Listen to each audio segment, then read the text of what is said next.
This is TWiT. The fortress of integritude that Apple is famous for surrounding all of their unannounced products. It seems that someone's leaving some windows open. We've been talking for the past couple of months about features about the 2019 iPhones that we're pretty sure are going to happen. MacRumors kind of topped everybody by getting a hold of actual non-functioning dummy iPhones. These are model iPhones that have the body work, have all the fittings, have all the details on it, so that people who are manufacturing cases can officially see how these things are going to fit into these case designs. So they have the full trio, confirming that there will be a 5.8-inch, 6.5-inch, and a more affordable 6.1-inch iPhone. Just like this year, the square camera bump that we've been seeing in putative renders are certainly there. We see an extra lens on each of them. So the 2018 phones that have two lenses have three, and the cheap phone that has only one has two.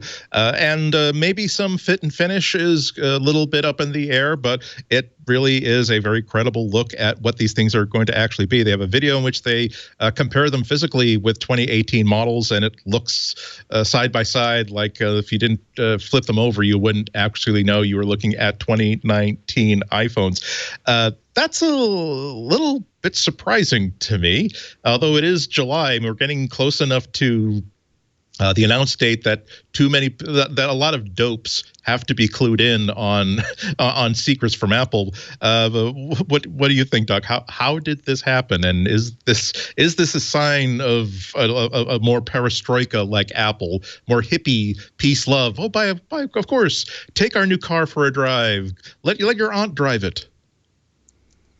Okay, first, let me start out by saying, out of no disrespect to people like Rene and Marcus, MacRumors, Gurman, everybody that does this stuff, I personally don't like the rumors and the early leaks because I am the guy who loves Christmas, right? I really miss the days of, okay, so first of all, there's a caveat. So let me put this in. It's a little selfish on my part.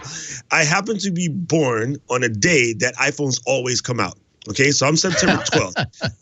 And normally within about 1 to 2 days, sometimes dead on my day, I get a new iPhone on my birthday. Rene will back me up. If you go through the last 9 years, iPhones come out on my birthday. So a week later, it's in my hands. So I missed that birthday present. I got my nice, Robusto pour over done. I'm sitting there and somebody walks out on the stage and go, Doc, just for your birthday, here comes a new iPhone. And I'm like, mahalo nui loa, right? So when everyone gives away, and I try to keep this PG as possible. My dad used to tell me, you never want to go to a place where the exotic dancers were already on buff when you walked in. It would just ruin the whole surprise.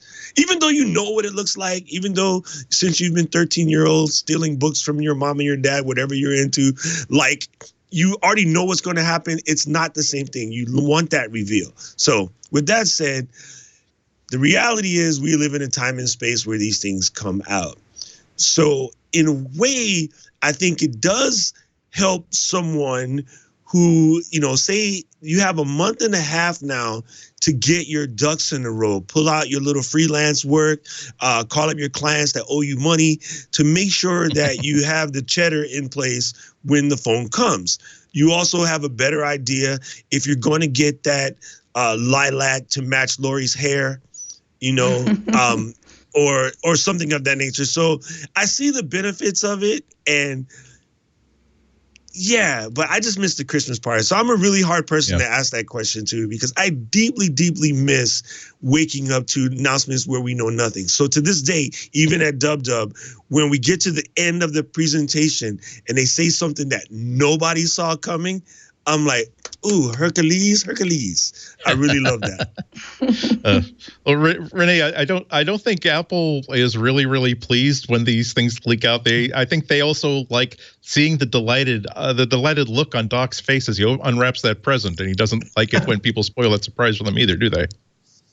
No, and I mean, this year was particularly interesting because every year, a few people like Marquez usually gets the models, and a couple of MKBHD usually gets the models, a couple other people. This year, everybody and their YouTube channel has them. There's like 19 videos on my device right now that are all queued up with, hey, I got the dummy iPhone unit. And some of them vary a little bit, like they have the black finish or they have the glass finish on top of the cameras, all pretty much the same. And I think what's happened this year is Apple has been cracking down so much on the manufacturing facilities. And I think The Information had this story where they were trying to smuggle them out using tunnels and in clothing, all that right now the biggest egress was the CAD drawings. And we've seen those pop up on Twitter for a couple of years, but now people have gotten good enough that they can take those CAD drawings and produce actual dummy units off of them. And like you said, they don't have all the details, which is why I think we see the variances. And there's a couple, maybe it's the same person, but I've seen at least a couple different people who are supplying these, and they'll offer them to you, and if you want them, a couple days later they're on your YouTube channel for like $150 or something. And we've just seen a deluge of the reporting. And I'm with Doc. I don't like the surprises being spoiled. I sort of hedge that a bit because we all know Apple's going to make another iPhone, and there's certain things that we feel like they have to make because of market conditions or competition. I like to hear the explanation. For me, the seeing the device kind of ruins it. I cover it because if something seems like dumb and incorrect and stupid, I don't want people to get upset about it or rage, about it if they don't have to. But when Tim gets up and Phil gets up and Jaws gets up and they explain why they're doing what they're doing, that to me is the fun part. So I'm okay with seeing all this stuff now, but man, it's a lot this year. Yeah, definitely.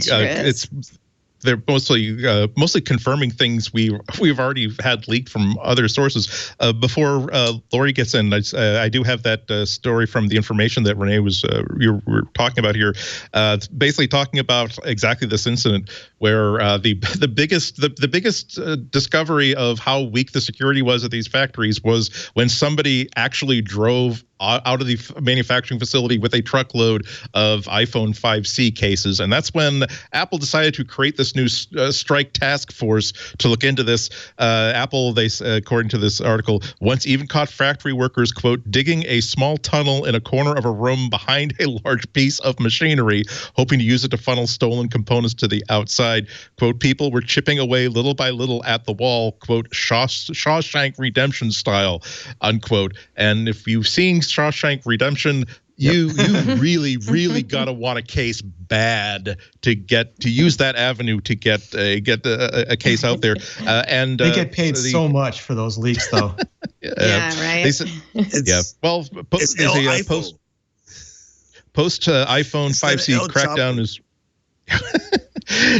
They say it's working so well that, like Rene said, they, quote, more leaks come from inside Apple, unquote, according to the team, and their focus is now on theft of digital assets like the CAD files that we were seeing everywhere about a month or two ago.